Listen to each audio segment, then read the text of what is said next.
I always say to content creators, if you are truly influential, you don't have to create something that doesn't already exist. Like, in the sense where you don't need to manufacture your life in a way. Just live your life. I think true influence is by your story and your experiences and how you're able to use your experiences to inspire others. And that may not necessarily be glamour and all of that.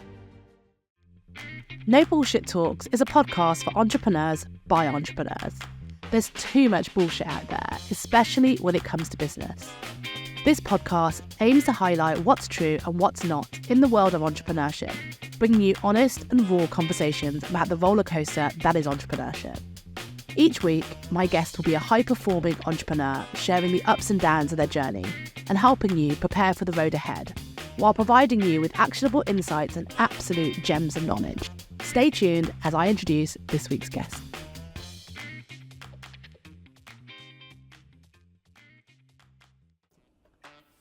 Alicia Richardson is the founder of Black Create Connect, a podcast host, an advisory board member of startups, a DEI trainer, and a lead diversity, equity and inclusion consultant. She is also a TEDx speaker and has worked with brands such as ASOS, Depop and Salesforce. I present to you this week's guest, Alicia.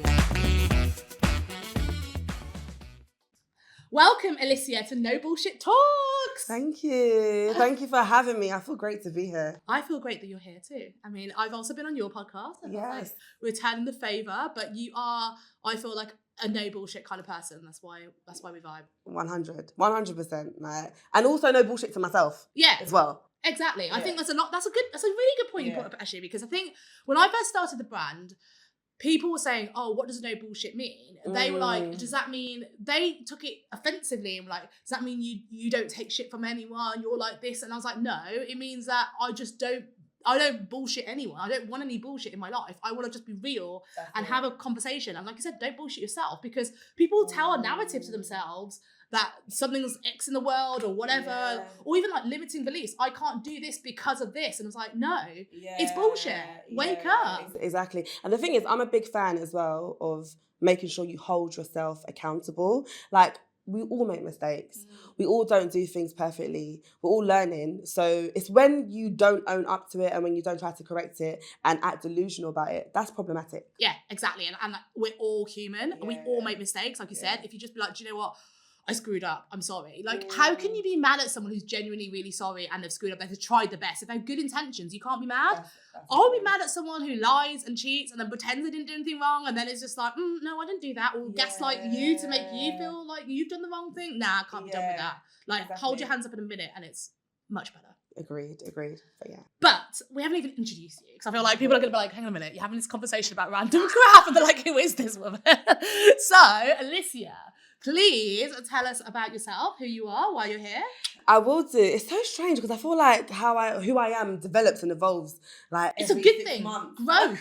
That's what it is. It's growth. It is. It's so different. So currently now, I am still the founder of Black Create Connect. So to explain what Black Create Connect is, that's more so the community side of what I do. So I initially started that as a WhatsApp group in 2020. During the whole Black Lives Matter and the riots, and I guess also, not the riots, but the protests, and also when there was a lot of Black people losing their jobs and being made redundant or put on furlough. And then I also realised that when I was working in recruitment, a lot of decisions that were made for mid to senior level hires found a way to exclude Black professionals through either education or through style and approach or through halo bias. And for those that don't know what halo bias is when you think someone is basically good because they're like you. So you're like, oh, you're like me, you're great. So because of those things, a lot of Black people had missed opportunities. So I felt like I needed to create a WhatsApp group just to share stories so you don't feel alone, share experiences, share jobs, opportunities, tips, advice. I feel like we just need a community. So that kind of built over time and grew. And our objective was to partner with companies to help them reach creative and tech talent. So that evolved. Recently this year, I also started Create Connect Agency. The reason why I started that was because I realised I can't help every single Black creative or even Black person, right? And I can't help every type of company, because there were some companies that would approach me that weren't right for the type of work that I do or how I approach things. But there were other communities that they can connect with, or other organizations that would be better for them. So I thought, why not be the kind of broker, if you want to call it, and support employers with connecting to a wider range of communities? Because we're in a community era at the moment. Yeah, everyone's got their own community. Literally, we're in an era, and I don't feel like I need to be the only one that they connect with. So hence why I created Create Connect. And then I guess rolling on to where we are right now as well. So those two things still exist. We then work with creators because we advertise jobs. We started off by advertising jobs through content creators. Yeah. The reason why we started doing that was because I remember when I'd done hiring, I just used to advertise it on Twitter, Instagram, LinkedIn, through my network, and I was able to get a diverse range of individuals that weren't even within my network. So I thought to myself, I'm not even an influencer, and I've managed to hire people through socials. Imagine we actually utilize content creators that have trusted voices and prominent audiences. Imagine we utilize them. And there's so many more career content creators that are evolving now more than ever as well. And I'm like, companies, like when I looked at the budgets internally, when I worked internally, we used to spend $500,000 sometimes on recruitment for the year. It's expensive. It's so expensive. Getting recruiters, spending the time doing interviews, the budget's wild. It was insane. And I thought, you're using recruiters that also don't necessarily practice diverse hiring because they're just trying to get a fee. I've been there. They just want their commission. They just want that. And then you'll get the companies that say, okay, well, let's use this job board, the diverse hiring job board, or the BAME job board, or the POC job board. And nothing's wrong with that, because I guess that's your way of creating an effort. But I never saw the impact. I thought people are not applying on this, because when they're looking for jobs, they're just looking at what's in front of them and what's loud in front of them. And then also, you're not going to get the best candidates from diverse backgrounds that are actively looking all the time. You're going to get the passive ones. Yeah. So you get the passive ones through creators. Yeah. And you have to build up your brand voice through creators and communities as well, because that's where the trust comes in. So that's where I thought to myself, okay, let me build up my network of creators. So that's when I had the first creator event at Google that you came to. So thank you so much. And obviously you presented as well, gave all your insights. And I thought, let's just see. Then I realised, oh my goodness, I don't just have access to career creators. There's so many creators. And the theme was a lot of Black and ethnic minority creators are not able to monetize as much, or they don't know how to monetize as much with content creation. Mm-hmm. So I just felt like, okay, we need to figure out a way to teach people how to do this. Because like what we're saying, let's be real, it's expensive doing content. It's time consuming. And when you're not making the money, then you put it on pause, and which means that you're slower to actually get into your goals of content. So I did that event for that purpose. Off the back of that, I then spoke with TikTok. TikTok then approached me about the partnership to help creators with TikTok Live. It seemed like a no-brainer because no other platform pays anyone to go on live at all. So even now we could have just gone on live. And we will do, because you're going to work with TikTok. I'm also going to work with TikTok, and we'll do it. We'll do a live on TikTok. Exactly. But exactly that. But and we'll get paid for it, which is nuts. Exactly. So when I saw the numbers, with TikTok and how much creators were making, I thought to myself, this only makes sense to offer the opportunity. Not everyone has to take it. But if we're not, it's not a pyramid scheme where we're having to say to people, give us this money, and then you have to get X amount of people. No. We're just saying, do what you do anyway, and we'll help to elevate that, and you just make the money, TikTok pay us. That's it. Literally. So off the back of that, we then also now manage TikTok Live creators. So we did an event recently with TikTok at TikTok Live. And again, that was massive. And what I found, the trend is that both events were way oversubscribed and way over capacity. I was actually late to my panel at the TikTok event because I had to go downstairs and basically apologise to people outside that couldn't get in, because I felt so bad. And the next day I was crying because I just felt so guilty about people leaving their houses in the cold and having to wait outside for hours. And I just felt like I felt guilty just smiling and going straight on the panel, knowing people were downstairs in my community that trusted me and knew me, even clients as well, that had come to check out the event. Do you know what that says to me? how different a person you are compared to so many of the other people doing this stuff. You've just told me that your event was so oversubscribed that you had people in the TikTok building queuing out downstairs and it was so full, and you're crying and feeling guilty. Do you know most people would be going on TikTok, Instagram, LinkedIn the next day and be like, oh my God, just sold out my thing last night. People were queuing outside the door. I'm amazing. Oh my God, what have I done? Like, not in that accent, obviously. I don't know what that was. But you know, you just put on a voice and take the piss out of someone. I don't know what that was. But the point is, like, that's what they would have done. Like, so many people would be bragging about it, making it all about themselves and how great they are, that they're so popular that they had this sellout event. But you're like going, you feel guilty because that's the difference. You care about the people in your community. And that's why I get so irked with the word community at the moment, because I feel like it's lost all meaning. You started it during 2020, during a time when it actually mattered that we had each other's backs, during that really stressful time, like you said, the George Floyd stuff, and people and black people were terrified and they just felt alone and misunderstood, and they didn't know what was going on. And you created this community where people actually cared. Now everyone and their dog has a community, and it's just all about the numbers, and anyone's allowed, and no one even knows their name, and no one gives a crap about their name. They just want money and popularity. And that's the thing. And to be totally honest with you, I'll be candid. Our community the WhatsApp community anyway. And by the way, what I will say is that it's so important not to just have your community on one platform. Like, I had to make sure that I get emails, I get numbers, I get all of that so that I can really stay in touch with them. But our WhatsApp group was over 1,000 in January, and it was a lot of noise. And I was not making any money. Okay? I was pitching, I had left my full-time job to focus on Black Create Connect full-time. Company stopped caring. The community wasn't investing in ways, because we put on paid events and they wasn't invested in a way that was going to be sustainable. So I was like, I need to restructure the community and how we do this. So this is, I guess, a learning mistake that I made. I then transitioned to a platform called NAS. And I said, okay, I'm going to charge everyone £10 a month to be in this community, which I think is nothing, because people get business contacts, you come to events for free, you eat for free, you have access to all these companies. I just think £10 a month is fine. It's nothing. Right? On top of that, I recorded a whole course that breaks down like how tips on networking, executive presence, how to maintain being yourself, and showcasing your value online. I put that all on there as well for people to access. Plus, we did like monthly sessions. So I was like, okay, this is great value. Like, people are going to pay for it. Sabrina asked me how many people paid for it from our over 1,000 WhatsApp group. It went, and I think I have to keep it real. No, because I'm obviously going through the same thing myself, which I'll say, and I know this from all our clients and everything.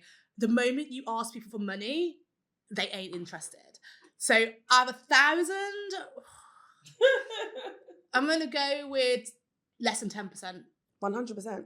You're correct. You're correct. You're absolutely correct. Probably even 5%. Yeah, I was going to say about 8% was what I was going to say. 5%. Yeah, which was heartbreaking, right? Which initially was £10 a month. Mm-hmm. People spend more than that on coffee, or on.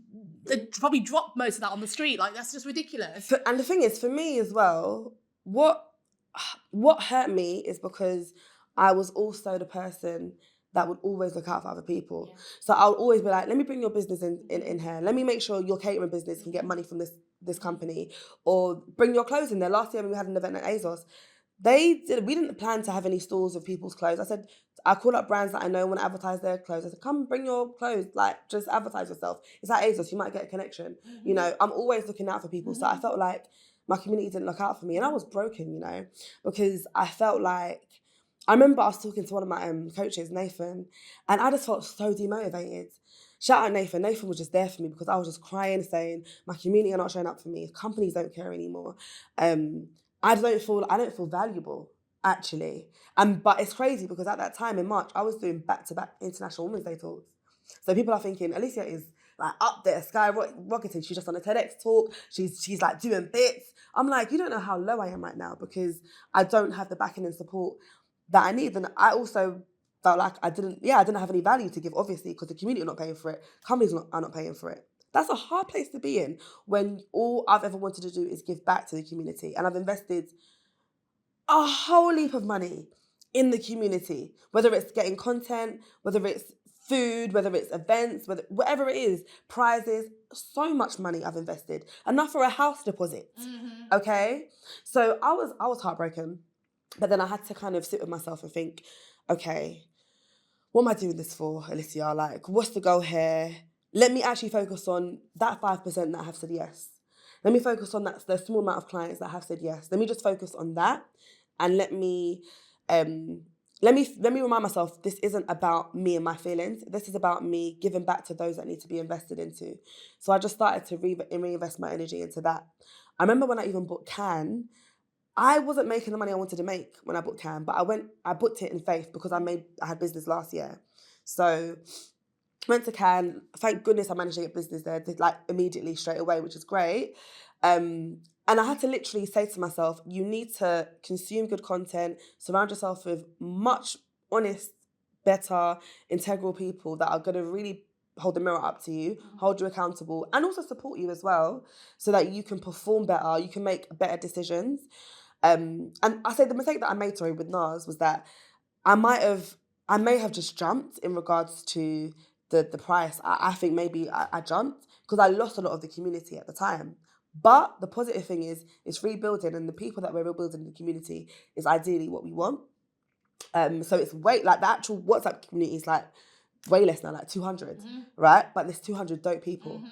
And sometimes it just takes those moments for you to go from the noise, to go a bit quiet, to realize this is what's important. This is the value that you need to focus on.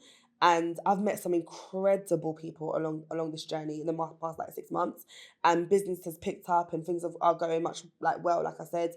So yeah, but it's been a journey. So that's a quick intro. A quick intro as to what I do. That was very, very long intro. Do you know what? Yeah, it was a long intro, but it's such good insight, and I felt for you every step of when you were just talking about that, because that's exactly what's going on with me at the moment. As you know, I'm running my own, I hate the word community, so I'm not even going to try and say it. So I'm running my own members club is what I'm calling it, because we are being so selective. We are not letting in people. We've worked out that we only have an 8% acceptance rate. Who are you accepting? Like, very few people. So they have to have the right attitude. They are not the type of person that's just, because for example, one of the questions on the form is just like, why do you want to come to the community? What would you bring to the community? And they just talk about how amazing they are, and they're going to sell all their services to everyone. And I'm just like, are you missing the whole entire point of it? So all they're there is to promote themselves and gain as much as they can. And whilst that, it will happen. If you connect to the right people, you will get business, you will elevate your brand, you will elevate yourself and your career. We want that for you. But that's not the first and foremost reason we want to be there. So it's attitude, it's values, it's people who care about lifelong learning, people who care about being there for each other. Everything you've just said, how you're just there for each other, you're there for your people, and you have each other back, you're making introductions, and people who care about having a life where we're less stressed and we're doing more, and we're spending more time with our loved ones and actually creating the ideal life for ourselves, rather than this like go like kind of mentality all the time. And I just feel like, you know, there's been a few people who have applied, and I've just not got a good vibe off them, and I'm usually right. Really? Yeah, and I go, because I actually go through their social media, and like I can see the sort of stuff they're posting on social media. They're like anti-trans stuff. They're like really politically, you know. How do you address it though when they come up to you? Because I had that recently where I removed someone from the community, and they approached me in public, and I told people. But how do you respond? Yeah, it's really hard, because I'm quite clear about who we want in the community, and I say that, like, I'm saying community, but you know what I mean. Yeah. And like, you know, I'm very particular about it, and people then accuse you of being like a dictator and having too much power, and they're like, you're getting drunk off power because you're just being so selective and you're saying no to all these people and you're getting off on it. I'm like, no, bear in mind there's a fee, and our fee isn't £10 a month. We're actually changing it now, so our whole structure is different. So going forwards, by the time this is out as well, we're going to be having, our main level is £250 a month. That's dope. Yes. That you can charge that. Well, it's because we're doing totally different experiences. So instead of just having like, you know, our events and stuff like that they're things that you normally can't necessarily get. So for example, like we're having our like content creation workshops, instead of just having a random person do it, Canva doing it in their building. Like our personal branding masterclasses are inside the LinkedIn headquarters, like by LinkedIn. And like, you know, it's stuff that other people don't get the chance to have. So you're paying for that because you can't wangle that yourself, right? That's the point. So like you need to be part of this community to have those sort of benefits. And the level of like discounts you get off partners and stuff like that is just, it pays for itself by far. And like you get free events and stuff like that as well. And so usually these events are charged a fair amount of money, but you get all that included. Like you said, you get fed, you get, and you're just progressing on this journey. So like, imagine if I accepted like 100 people at £250 a month, I'd be making bank, right? And I'd be like, okay, great, I'm making so much money. So why wouldn't I accept these people if I was being selfish? So I'm obviously doing it for the good of the community. But what I want is that every time we've done an event, it's been so amazing having great quality people who are there. The conversation's highly intelligent. It's very culturally diverse. It's very open-minded. Like everyone's willing to listen to each other. People are supporting each other. People are passing business to each other. I want that all the time. If I just let in anyone, you just need one bad egg to ruin that whole vibe and everyone's having a crappy time. And what I want is that we are founders, and we were saying this earlier, as founders, we spend all our time on our business. Like it's tiring. And imagine you don't have a social life. You can't do much if you're spending all your time on your business. I want to make sure that I'm creating experiences where you can benefit from, where you can enjoy, and it's actually a social thing, and they're actually making friends along the way. And like, you can't do that if you've got some crappy people who are just trying to sell to you all the bloody time, or they're just full of bullshit. The whole point is called knobs, right? A lot of these people are posting bullshit stuff day in, day out online. And I'm like, no, I know this is bullshit. You're bragging about how much money you've got. Every post is about winning another client every single day, but you're saying actually you can't afford the £250 a month and you want a discount. I'm like, that ain't adding up if you're apparently making 6-figure months and 90% of that's profit, apparently. Like, I'm sorry, like, it's just, it doesn't add up. And so that's the thing. So if it's not me being like, you're not good enough to come into my community, it's not none of that. It's like, I'm protecting my community. Some of the people in there, they are solo founders. They've been in business a year. They're not big hotshots. They don't have loads of money, but their attitude is amazing. Their ambition is incredible. They are like going for places, and it's just a totally different thing. So for me, I want those kind of people who can support each other and raise each other up. So I have, and I'm developing like a strict kind of code of conduct and set rules. And I think when it comes to that sort of thing, if you just kind of always go back down to your code of conduct and then they can't say anything because it's quite public and it's quite clear. And if they're not adhering to that, what can they say? And that's it as well. And I think that's actually what we need to get written up, a code of conduct, because I have it all in my head. Bear in mind, I didn't really plan for this to be a business. So it's kind of developed into that. And I'm conscious that actually when people meet certain people in your network, your name gets brought up whether you like it or not. Like, so you have to be very mindful of that. And I know we've had conversations behind the scenes about concerns of who's saying your name and who's bringing up your name. And I do think about that, and I think, how can I create something so someone doesn't feel like, oh, you know, I'm offended because you've kicked me out or because you haven't granted me access. But a code of conduct is a really good idea, because I think that helps to eliminate kind of all doubt, and it really clarifies your alignment. And that's what it is. It's just all about, this is the direction that we're going into. It seems like based on your responses, based on what you're doing, it's not alignment for you. This is not good for you or me, you know? So it's good that you've got that in place. I'm learning a lot. Yeah, I mean, well, that's it. I feel like everyone, like I said, now is running their own community. That's one big thing I'd say. Like, I think that, like you said, you didn't expect it to be a business. It just kind of snowballed into this thing. And I think that so many people now are setting out there to do this, but a lot of communities are just about the numbers. They're just there to like build something up and they're selling. Or for ego. Yeah, exactly. Let's keep it real. Like, exactly. So I've met so many people, and I'm gonna keep it real.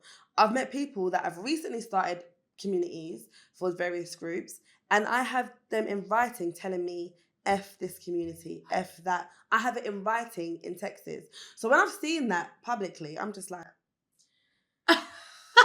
They don't care. They're only in it for the money. They exactly. They just want to say, I run a community of X number of people, and like I make this much money. They don't care about who's in the community. For me, that is the opposite of a community, and that's why I started this members club, because I was saying that I want to be the first members club that actually cares about their members club. 100%. Because it's like their members don't come first. Like people know, people have membership to all these different members in clubs in London, and I'm not even going to mention some of them because like some of them have such bad reputation that they're known to be so crappy to members.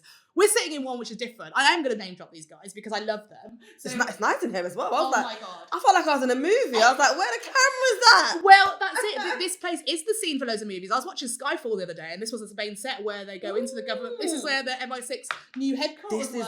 This place is given, I'm a boss. Like, love it. So we are sitting and filming in 10 Trinity Square, Private Members Club, which is inside the Four Seasons Hotel at Tower Bridge. And this is my favourite club in London, hands down, for so many reasons. But the primary one is that they give a shit about the members. They genuinely, in so many ways, like when you walk in, they greet you by your name, they know you. And like when you walked in, do they know who you were? And they were like, you're here for Sabrina, and they'll like tell you where to go. And they I was quite shocked. I was like, oh, okay. They're so accommodating. They were like, they'll take your code, they'll like show you to where you want to go, and they'll immediately offer you drinks, and they'll know your order. They're always coming in and be like, oh, would you like an Americano? And they're like, I love it. You saw them as like, oh, with oat milk. He knows what I want to have. They know my allergies. When I sit down for dinner, they've got it prepared. Like if I do any of the supper clubs, they've got an alternative menu for me because they know that I've got dietary requirements. The same with my guests. They prep that all in advance. They genuinely care about their customers. If anything's wrong, they'll attend to it. They don't just be like, it's not my problem, which is what the attitude you get in a lot of places. They are here for their members, and I love this place. It's my happy place. I absolutely love it, and it's the one club in London that I've been a member of, and I've paid membership fee for, and I think it's worth every single penny. Do you know what? It's interesting because I have private members club as well, and there's different evaluations because I've only recently been introduced to private members club in the past year or so. I'll keep it real. I wasn't up around this. Even the other day, I brought my Jamaican dad and my mum to one of the members clubs that I'm at, and my dad was like, so weird. So this is where you young people spend your money, and I'm like, for those that don't know, that was meant to be Jamaican accent.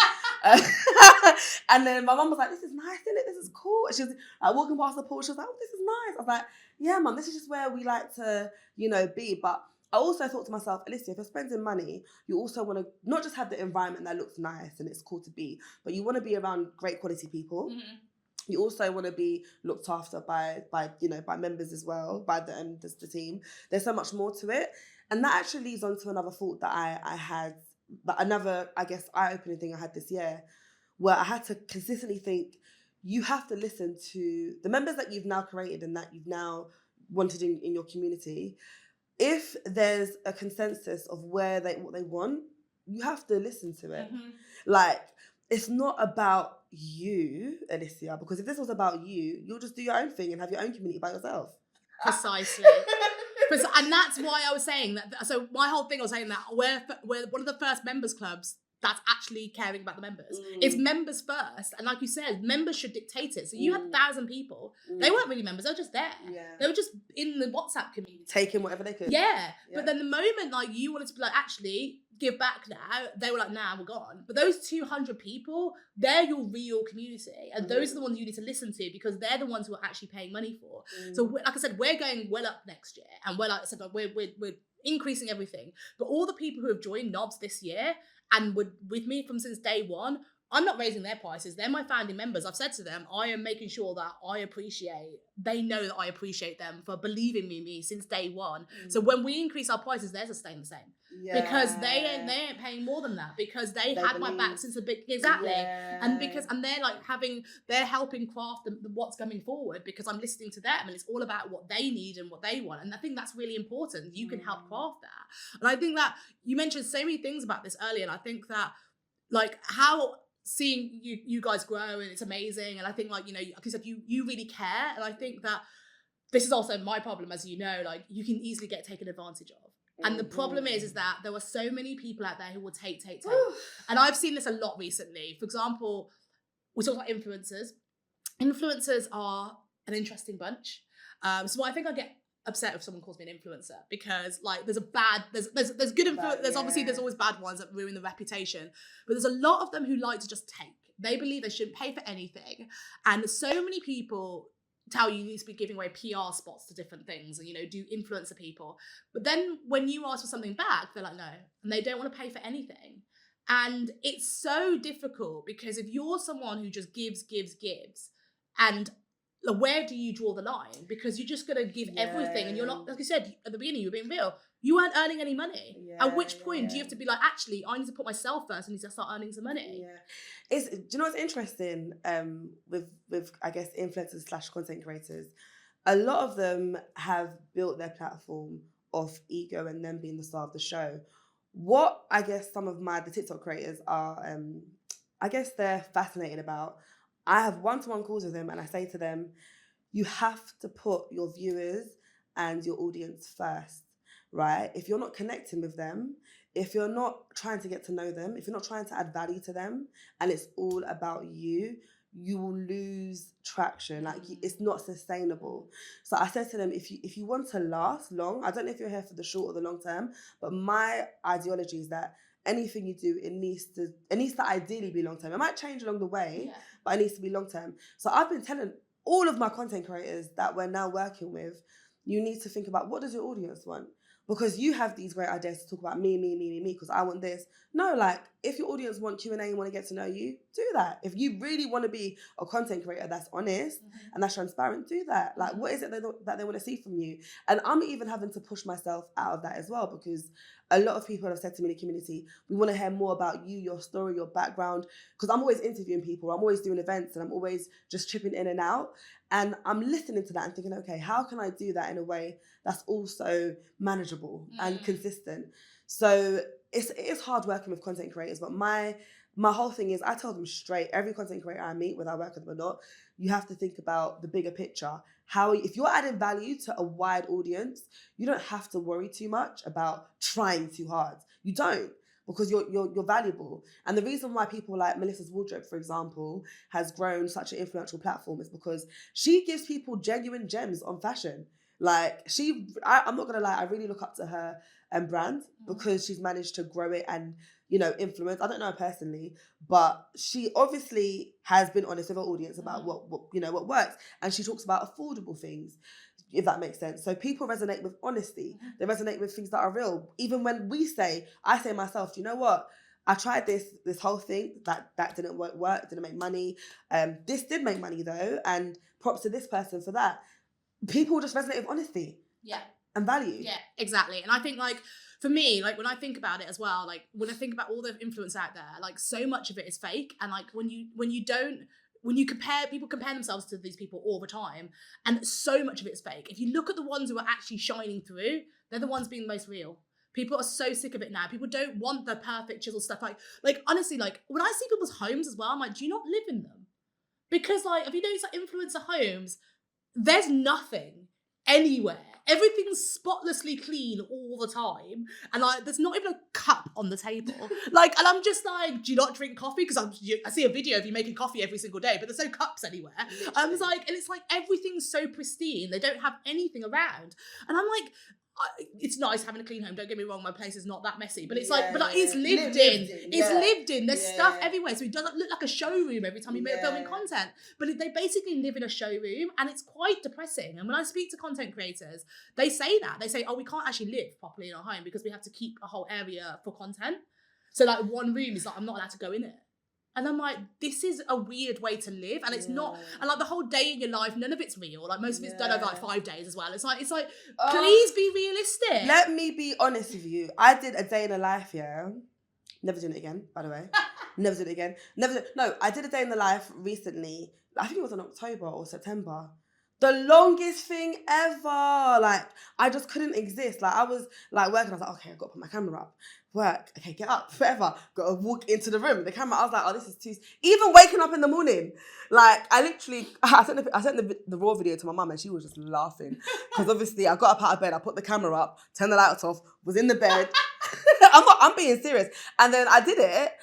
And then I was like, I'm not doing this again. Like, I tried it. it was cool and everything, but it's just not me. But also, can I just ask you something? Are all these content creators single? Because if I'm going to do this, my partner's going to be in the bed when I'm waking up, and I'm going to be like, he's going to be like, do it, like, turn a light off. No, literally, like my partner would be like, what the hell are you doing? Like, what are you doing? No, for real. And also it takes up time when you're filming and when you're editing as well. Yeah, it's a long. So that's not your real day in the life, because I'm like showing all the stuff. So when I did my first day in the life the other day, and I just literally, it was so raw and so crap, because I was like, I'm not going to spend. I've just had a long day. I got up at 6:30 in the morning, and I finished my last thing at 11 o'clock at night. I'm like not going to be doing like all this stuff in between and editing it. I'm just going to show all the stuff and just shove it up and do it instantly. Yeah. I just think that there's so much stuff out there that doesn't feel right. Yeah. And I think that I want to go back to obviously the content creators that you work with, because you obviously work with Black content creators. Yeah. And I find it interesting because even the other day I was thinking about it, and like, people don't like hearing about the racial divide and like black people saying that they've got a disadvantage or whatever. There's some people who just like deny this exists. But I was even thinking about it when it came to content creation. Now, there's a lot of stuff out there which is like helping people with content, and there's all these courses now. Everyone's got a course on like how to create a month's worth of content in one day or whatever, and it's like all these things like done for you is a big thing, right? So it's done for you reels, done for you all that stuff, and it's like. And so many people are saying they're saving hours and hours at a time because people have actually created the stuff for them, and they can just upload them and put them on, and they look really aesthetic. There's people making coffee, people getting ready, waking up in the morning. So I decided to purchase one of these out of curiosity the other day. Oh, did you? Yeah. I wanted to see what it was. $27, 980 done for you reels. 980 for $27. I mean, if it's going to save me God knows how many times, $27. So I went through, I was like, okay, so these are all, and there was loads, there was like travel ones, aesthetic ones, like dark ones, beauty, work, girl boss vibe. I was like, perfect. Oh, I can take a few of these, shove them up in the background, shove some text over it, put a few reels out. Yeah. How many of those 980 do you think were usable for me, personally?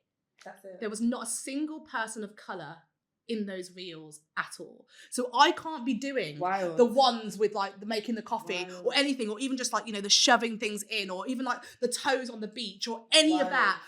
I could not use a single one of them because the skin colour was wrong. Wow, that's crazy. But every other white person can use those, save hours of their time, put out all this content, make themselves look like they've got a life that doesn't exist. And there's people in villas, whatever. And if you just so happen to, there's one as well with the girl in it, and she's like a slim build, long dark hair or whatever. And if you just so happen to remotely look like that, bonus, you've got loads of other stuff too. Yeah. But there was hundreds. There's faceless reels with the ones with like hands, legs or whatever. I can't use a single one of them. The thing is, even if you could as well, I still think it's unauthentic. It is, but you know, there's stock videos, they've been going on for years, and actually, like, you know, say if you're making coffee or whatever, and I don't have my showroom house, and it's like, you know, my coffee machine has drips of coffee on it or whatever. I've cleaned it off, but it's still a bit, you know, like, it's like you can still add that in part of your everyday reel to like people, take any sort of video on YouTube. You go on YouTube, right?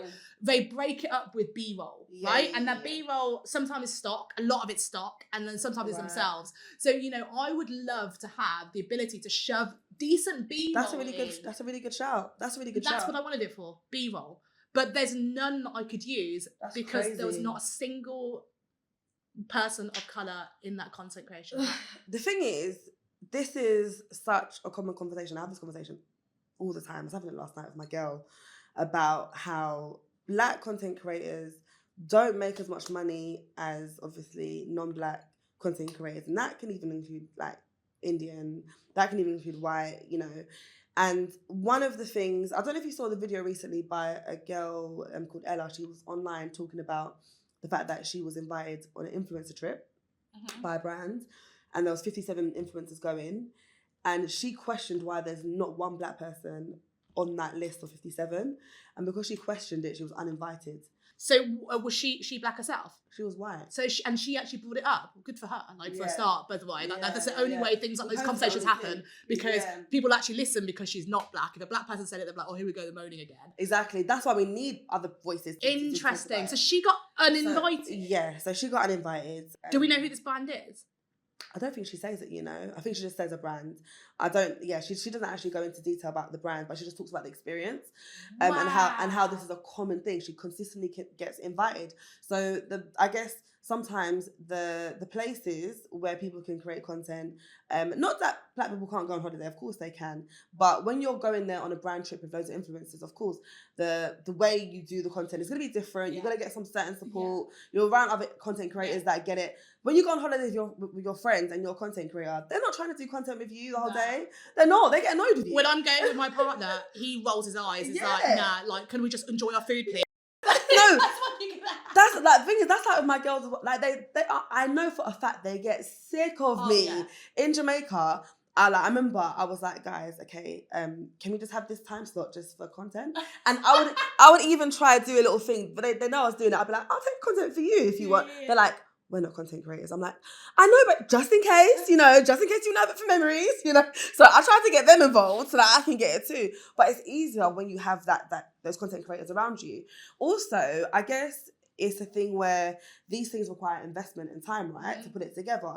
So even if someone does have the idea, are they going to have the investment to produce it? Does anyone see the value in having that in the first place? And I even saw, I don't know if you've seen that series Life After Love Island on no, I hate reality TV, basically. Okay, no, that's fine. But basically, it spoke about how not everyone makes money and gets famous and thrives after Love Island, right? And there was a couple of content creators on there. To be fair, some of them were black, some of them were like other races. And generally, they were speaking about the lack of opportunities they've had since. And it's because they don't necessarily fit into the conventional look or conventional, personality that for those that have made it, such as like Molly May, for example. Yeah. And they've had to invest loads of money consistently into, you know, renting private studios and getting a photographer and getting their makeup done and getting a stylist so that they can look the part. And my view is on that. I always say to content creators, if you are truly influential, you don't have to create something that doesn't already exist. Like in the sense where you don't need to manufacture your life in a way. Just live your life.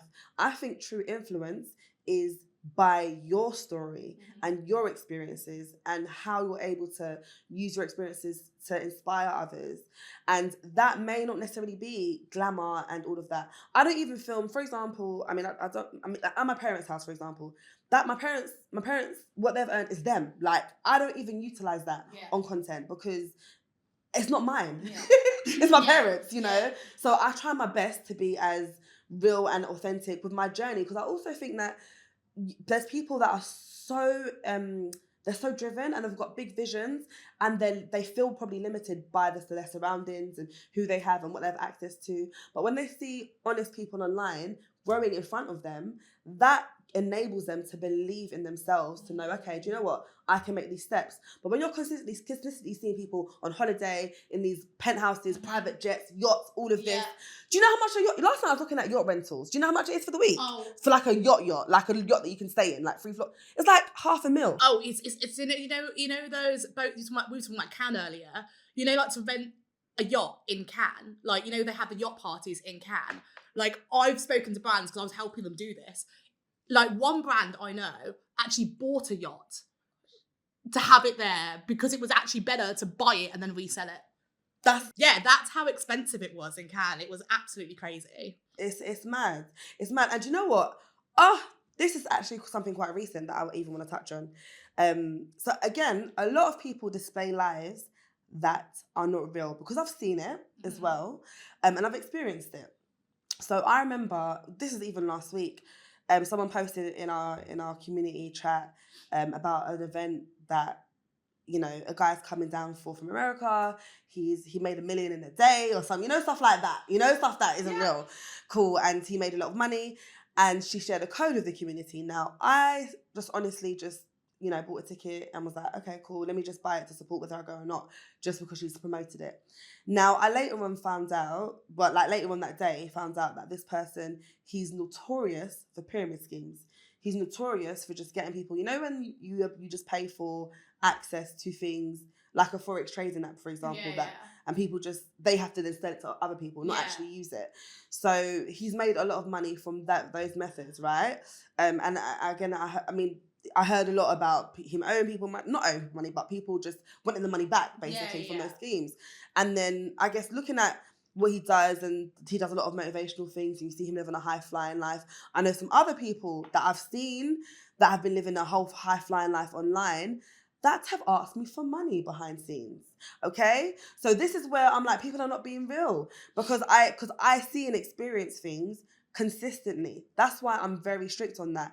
Also, I keep it 100% with you. My parents, right, and I don't want people to get lost in this lifestyle. My parents inspire me a lot because they live in a beautiful place. They're mortgage free. They haven't got any debt. They've got, you know, loads of properties. They're doing really well.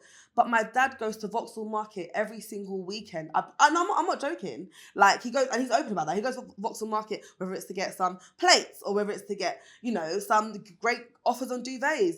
Like, and he's not ashamed of that. He drives a Maserati. He likes cars. But at the same time, what I love about my parents is that they don't show a life that's not real. My mum still only boils the kettle certain times in the house.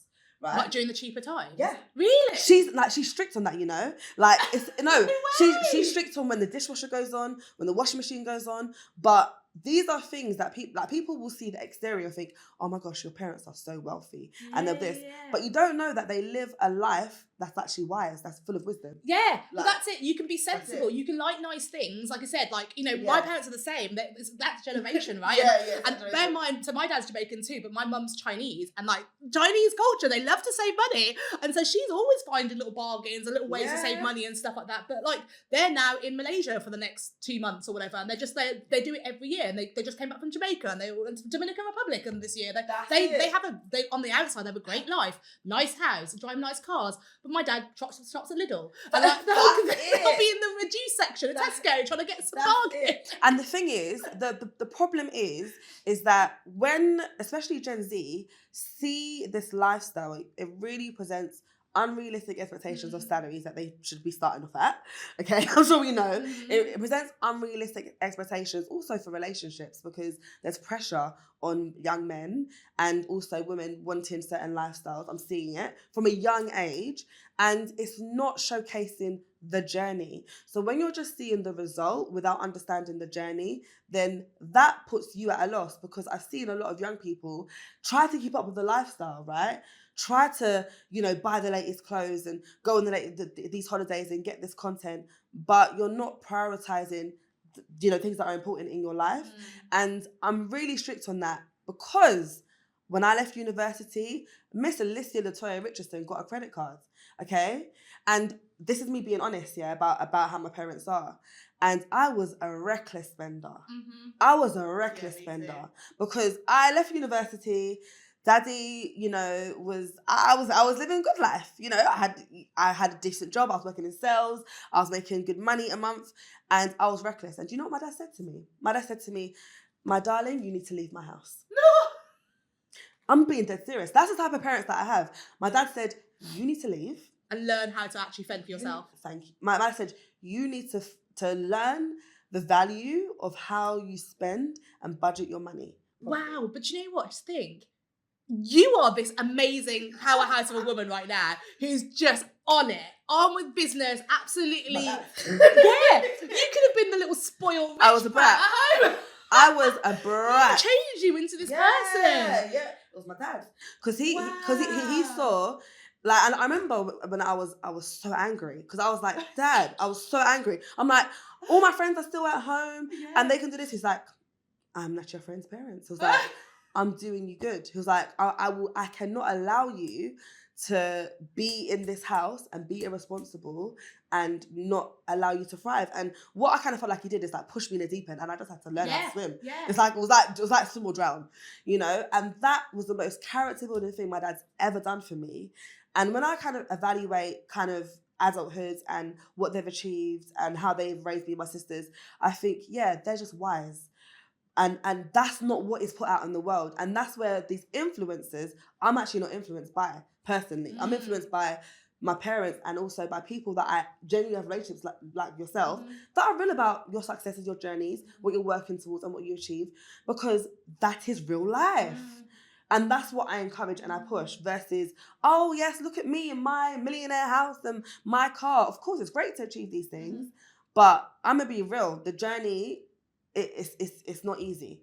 It's not easy. And now I'm so glad you said, because that's obviously what all my content's about. The whole purpose of No Bullshit is to talk about what's real, because I'm so sick of it. Yeah. So like this podcast is all about real conversations with other entrepreneurs who are doing real things and doing it the right way. And it's not about they have so many interviews where they're having these perfect chiseled conversations, and people, you've probably had so many interviews where they're like, oh, what are your 3 top tips for success?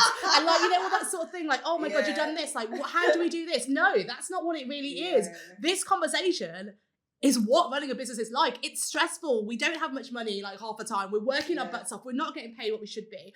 And that's the whole purpose of what I'm trying to create. And I'm now trying to do more content for a YouTube channel that I'm doing separately, which is about that. It's like actually not like all the chiseled stuff and it's like filmed perfectly in my creator house or a mansion or like, you know, on a beach in Ibiza or whatever.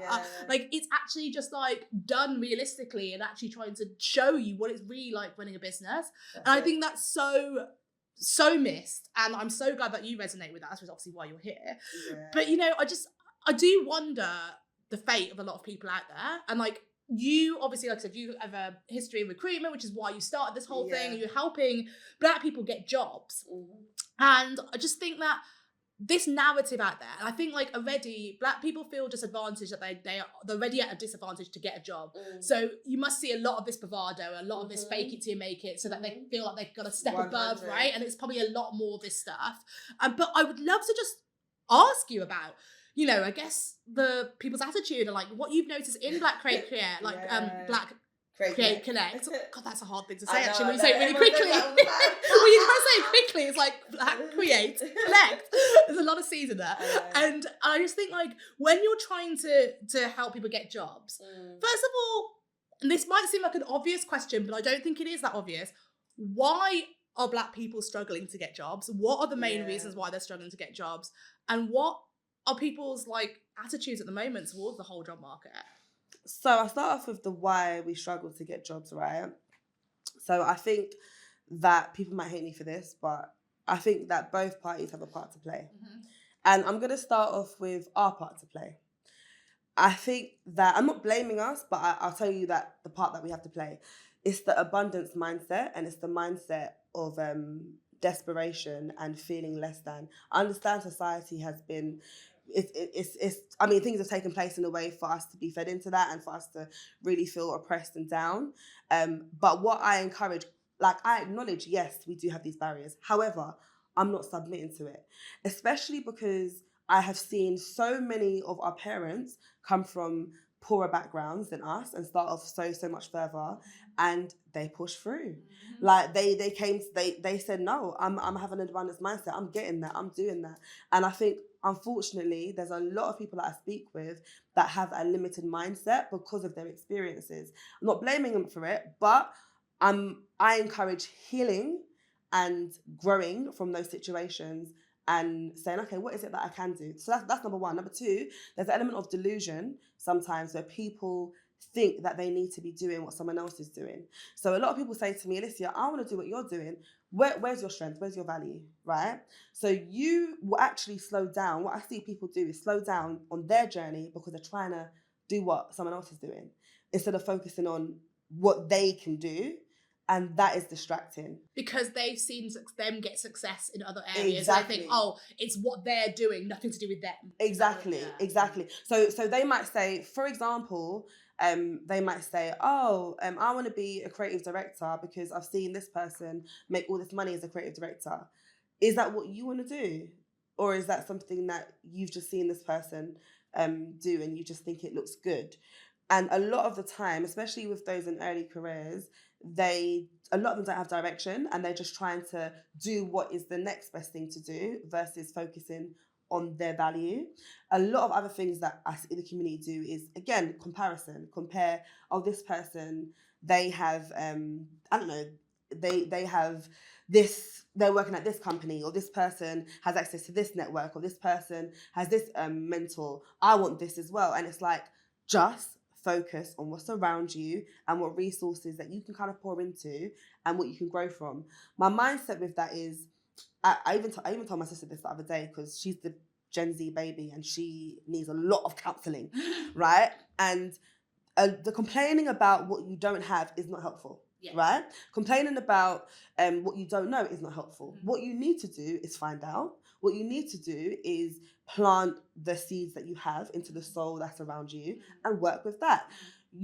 My theory is, if you were to wake up one day and have all these beautiful plants in your back garden, but you didn't plant them, what's gonna happen? They're gonna die because you didn't plant them in the first place. So you can't get to that result if you don't actually do the groundwork, right?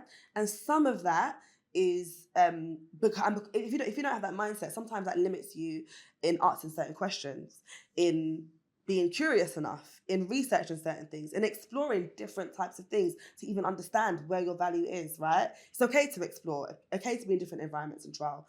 So I think that's one thing. And also investing. So you even having this members club, a lot of the time, our people will say no. Like, I'll be honest, we don't really invest into our self-development as much as we should. We want a quick win. So they're going to be quick to sign up to this forex trading thing, quick to sign up to crypto, quick for this pyramid scheme or whatever. But they're not thinking long-term, because there's been, I guess, generational deprivation like over a long time, where they feel like, I need to quickly come out of this. So they're not investing in long-term things that actually matter. That's a theme that I've seen. Now, to bring it onto the company side, what I've experienced internally is, because companies, I'll use an example actually. Let me be very practical. So I am a CEO, I'm a white man, I'm a CEO at a company, right?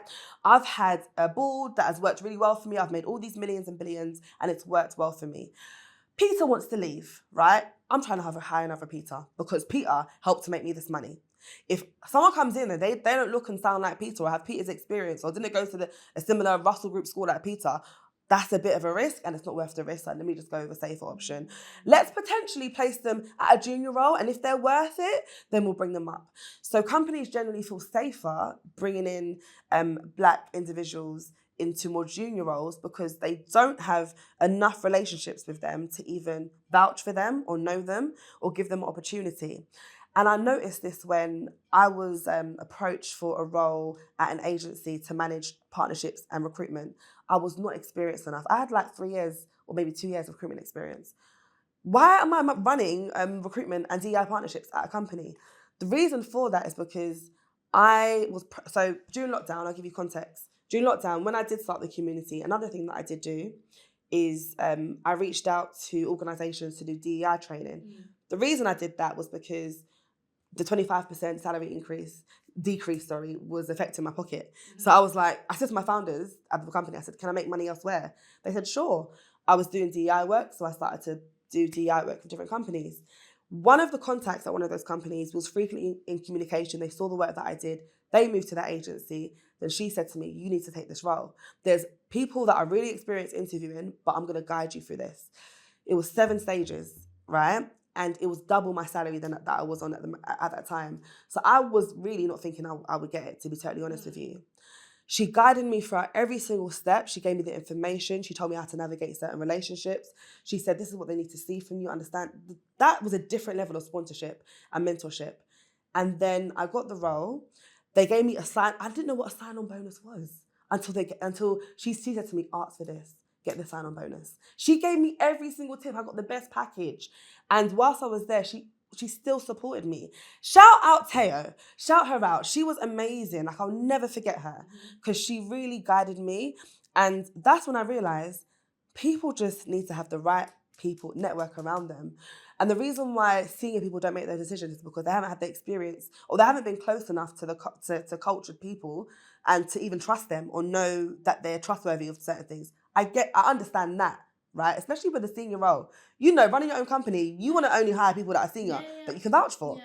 Do you know what I mean? So that's what it is. It's lack of understanding can this person that hasn't had this same experience do this role? That's one of the things. Second thing is also just cultural differences and understanding and style. So my style and approach, I guess even culturally, sometimes we're much more passionate sometimes when we're talking. It could be misinterpreted as rude or as too much or strong black woman, right?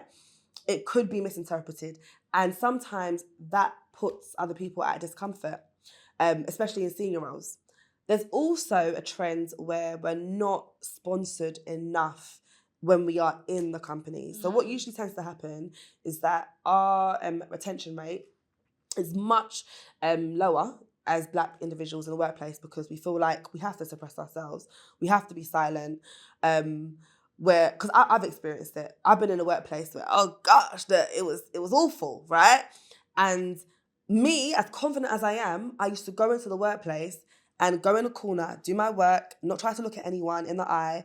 I was scared to be there, right? I used to call my parents like every so often at work, at lunch breaks, and just cry on the phone. And I felt like I had to be there. Now, what that means is that the company's not going to get the best out of me, which means I'm not showing my best. I can't get promoted. I can't be shown in a positive light because I don't feel safe. So that's another thing. So there needs to be mentorship as well as sponsorship. Sadly, at that company, the HR director was a black woman, and I felt like she should have been there for me more than she was. I'll be real with you. And my friends that were there were black. I felt like they should have been there for me more than they was, because they saw what they experienced and they saw it and they witnessed other people experiencing it. But everyone was scared. Everyone wanted to keep their jobs. And that is a problem when people notice things, even if you're not black, and people stay silent and they don't address and push back. And that's problematic. And I guess that there's so many other points, but another point that was brought up recently, one of my clients said, Alicia, I do want to hire more people from your community, but I can't, I don't know how I'm going to deal with accents and thick accents. I promise you. I'm not joking, right? And to be honest, yeah, but to be honest, Sabrina, that's not the first time. But it's like, so would she now hire a Scottish person, a Welsh person, an Irish person? That's not what actually she's talking about. Yeah, but this is just ridiculous. So she was like, I can't get, like, sometimes I'm scared that the clients won't understand them, and sometimes I struggle to understand them. So I then asked her, I said to her, so if someone comes from another country and they've got a different accent, are they not then entitled to jobs that pay a certain salary? Because then what are we then promoting if we say no? Just to clarify, she's like, I get that, but what can we do? And I said, let me just think about this for a second, because I was also caught off guard. And I later on kind of came back and I spoke to my client and I said to them, she needs to open her ears to different environments. That's what she needs to do. Because that's not the person's problem. That's your problem. We're in a multicultural city. There's loads of different accents and people speaking. So that shows me that you're actually in limited spaces and you're only consuming limited content. So you need to open up your ears to different environments so that you can understand if you really struggle that much. But we can't say, we're not saying, that's discrimination, right? I'm just even thinking about, like, the number of black people I've had on this podcast. We all have different accents. Like, all of us speak differently. Yeah, we all do, exactly. Yeah. So I'm saying, like, all of us have different accents. Yeah. So it's like, what are you trying to say? Like, it makes no sense. No, like, my dad has an accent. Yeah. Do you know what I mean? Like, everyone has an accent. So it's like, are you saying that there's certain accents that are much more acceptable to clients then? And you're making an assumption on the basis of you assuming a client's going to say, why should we have this accent? So that's another one of the things. I've also seen, especially like in advertising space, companies jump to what clients want, right? And sometimes clients have requested to not have certain people in their team. Yeah, we've had this. You've had that too, right? Yeah. And they will jump to that.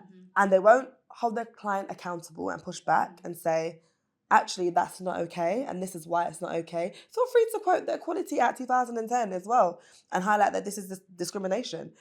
That's another thing. But also morally, Also, you're limiting your company's potential when you only have certain voices and minds in the room. I need people different to me that have different experiences and backgrounds and insights so we can expand how we do things. I can't be the only one. So that's another thing that I see as a frequent barrier. And then to the flip side of that, I've had situations where clients have said, where are the black people at? Where they at? And then they're like, Alicia, we need to hire a black person, a black person. And then that person then comes in for the client, right? I know what you're going to say because I was about to say the same thing. Go on. For the client. Yeah. And I promise you that person, that candidate, they know they've been hired as a token. Yeah. They know they've been hired. Do they then get fired afterwards? So I've had experiences where they do, when the client says, when the client then changes their mind. This is what I was going to say. My experience is that I've been to so many pitches. I've been in an agency for 10 years, right? So I've done a lot of pitches, and we'll go in, and some of them, like, they are for brands that are black products. So you'd like to think that they're going to pick someone who understands their product, right? So if I was picking an agency for products that's used by black people, I'd want an agency with black people in it to understand. So there's been ones where, for example, myself and my creative manager, we're both black. And, you know, you're pitching to them. And then when there's been times we've lost these pitches and we're like, we want to see which agency has won it. And it's like an all white male agency. And I'm like, how does that make sense? So then I find out that they've hired a black woman for this particular role to go in and pitch. And I've spoken because I've come across this person. I'm not going to say the names because I'll work out who it is. But basically, there was a lady. She's very established, creative director. They paid her. They gave her a contract to work on this project and to be the face. And so obviously she went in and did all the pitching. As soon as they won that business, they fired her. So she was literally basically hired as an actor for that role. Sick, right? So I guess I just want to ask a closing thought. Is that, you know, as I said, you work with black creators and black people to help them get jobs and, you know, boost their reputation, get more money from content creation, all that sort of stuff. If you had some key takeaways that people could do right now, you already mentioned quite a few things, but, you know, to help level the playing field, to help stand out and, you know, what should black creators and people who are looking for jobs do right now to help elevate their own reputation? So I would say, first and foremost, think about what gaps you can fill with the value you have. Don't try, and it's okay to do things that already exist out there, right? Like a podcast or a YouTube video or LinkedIn content, but always think about what is it you can add to this? What is the truth? And if you don't know what that is, figure that out. And sometimes it takes a story and experience for you to genuinely have things to share and say as well. So I would say think about that value. When it comes to job hunting and looking at opportunities, you need to build and nurture relationships and take time with those relationships as well.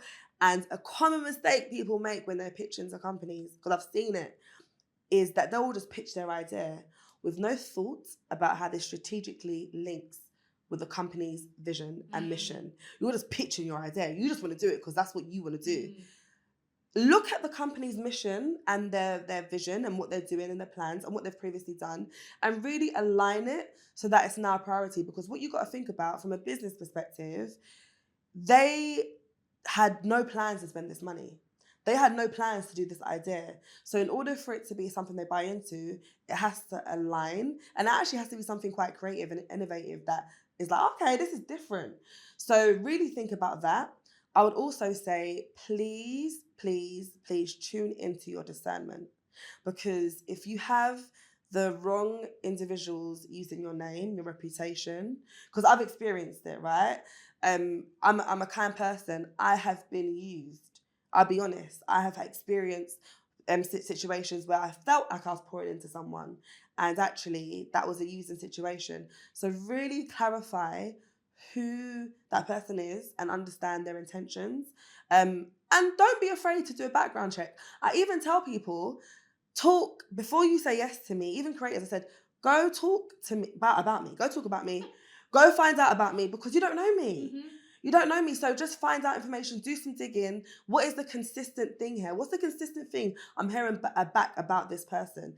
Because that's most likely to be true. So figure that out first. Also, I would say don't be afraid to go to networking spaces on your own too.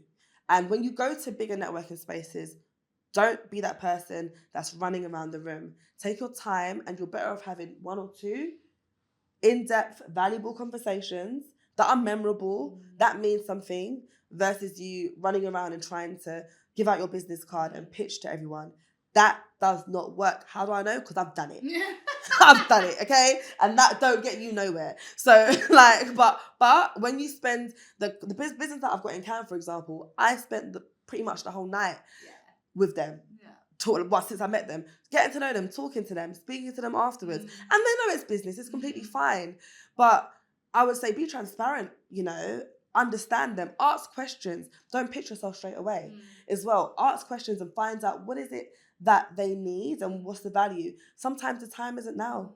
Sometimes it's not now. Exactly. Sometimes you're not the solution. Sometimes Sabrina is. Sometimes someone else in my network is. Someone else, sometimes it's another company. So really don't be trying to also match yourself to every solution, because you're not going to be the solution for everything as well. So it all kind of goes down to really tuning into your value, yourself, your strengths, what you truly love, and sowing the seeds on the soul that's around you. So that's my last kind of closing words. Oh, what a beautiful thing to end on. I love it. Honestly, you've dropped so many gems today. I think there's so many things that people can just listen back and watch back and actually apply. Because I think so many people absorb information. They listen to this podcast on a walk, or they watch a YouTube video while they're cleaning the house, and they just thought, oh, that was fun, that was entertaining, and then don't really think about it. But actually, there's so many action points here that can take time and actually do something and make a meaningful impact in their lives. So thank you so much. You're so welcome. Thank you for having me, and I hope that you all also give Sabrina, wherever you are at home, a round of applause, because I like to give people their flowers. If you have been killing it, you have been consistent, you do so much, and you are a pourer, you're always being innovative, even the things we spoke about offline that you're trying to do, I respect it, I rate it. Thank you for being patient with me, and I thank God you understand, having understanding people and entrepreneurs around you is different, because it helps. So thank you. Thank you so much. I appreciate it. Thank you.